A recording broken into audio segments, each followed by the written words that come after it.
Allah's slave is always oscillating between his divine care and between being forsaken.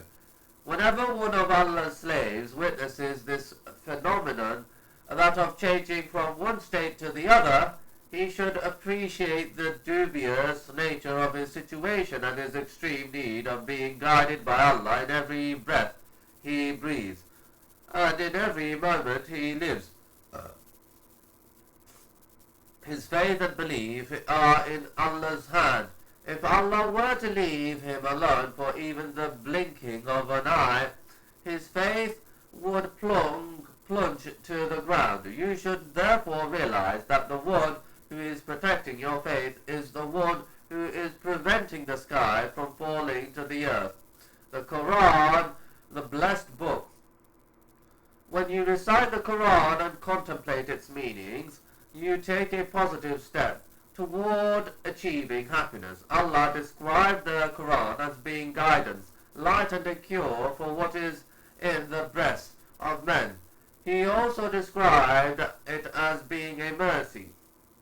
There has come to you a good advice from your Lord, the Quran ordering all that is good and forbidding all that is evil, and a healing for that disease of ignorance, doubt, hypocrisy, and differences, which is in your breast. Do they not then think deeply in the Quran, or are their hearts locked up from understanding it? Do they not then consider the Quran carefully? Had it been from other than Allah, they would surely have found therein much contradiction. This is a book, the Quran, which we have sent down to you, full of blessings, that they may ponder over its verses. Reciting the Quran is blessed, as are acting upon it and turning to it for judgment and guidance. A righteous person, and many have had a similar experience, once said, I felt that a cloud of depression and anxiety was hanging over me. I picked up the Quran and I read it for a period of time. Then by Allah, the depression and anxiety disappeared, and happiness along with tranquility took their place. Verily, this Quran guides to that which is most just and right. And thus we have sent to you, O Muhammad, rule and inspiration and a mercy of our command. Don't aspire to fame, or else you will be taxed with stress and worries. By seeking to be the center of attention and by trying to please others, you lose both peace and stability in your life. That home of the hereafter, paradise, we shall assign to those who rebel not against the truth with pride and oppression in the land, nor do mischief by committing crimes. A poet said, whoever is satisfied in following and not leading brings serenity to his self, and spends his nights peacefully. Verily, when the wind blows strong and violently, it only tosses about the high part of the tree. They stand with laziness and to be seen of men, and those who love to be praised for what they have not done. And be not like those who come out of their homes boastfully and to be seen of men.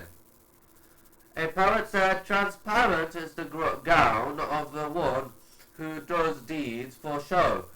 Even if he wraps it around himself, he remains naked. The good life. Everything that we discussed in previous chapters concerning happiness can be summed up in the following. Have faith in Allah, Lord of all that exists. All else that we mentioned hitherto is useless. Hitherto is useless, and is of no benefit unless you have faith in Allah, believing in Allah as your Lord, in Muhammad as his messenger, and accepting Islam as your religion. These must be your foundations. Whoever works righteousness, whether male or female, while he or she is a true believer of Islamic monotheism, verily to him we will give a good life in this world with respect, contentment, and lawful provision. provision, and we shall pay them certainly a reward in proportion to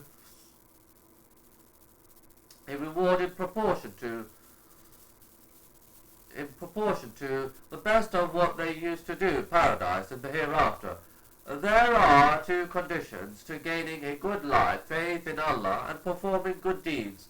Verily, those who believe and work deeds of righteousness, the most beneficent Allah will bestow love for them in the hearts of the believers. The one who believes in Allah and does good deeds derives two benefits: a good and prosperous life in this world and in the hereafter, a tremendous reward from Allah the Exalted. For them are glad tidings in the life of the present world and in the hereafter. Bear trials patiently. Don't let hardships bother you excessively. The Prophet said, verily, if Allah loves a people, He makes them go through trials. Whoever is satisfied for him is contentment, and whoever is angry upon him is wrath. Worship Allah by surrendering your will to Him.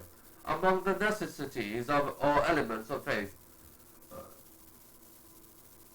Al-Iman is to be contented with all that is decreed, both that what is good and what is bad, and certainly we shall test you with something of fear, hunger, loss of wealth, lives and fruits, but give glad tidings to the patient ones.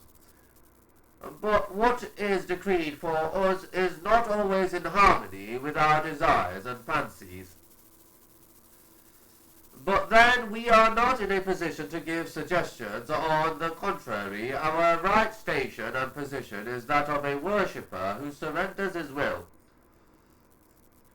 We are all tested according to the level of our faith. The Prophet, blessings and peace be upon him, said, the pangs of death I feel are equal to what two of your men feel.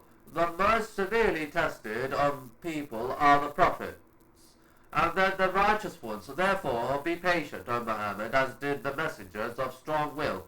If Allah wants good for a person, He afflicts him. And surely we shall try you till we test those who strive hard for the cause of Allah and the patient ones, and we shall test your facts, the one who is a liar and the one who is truthful.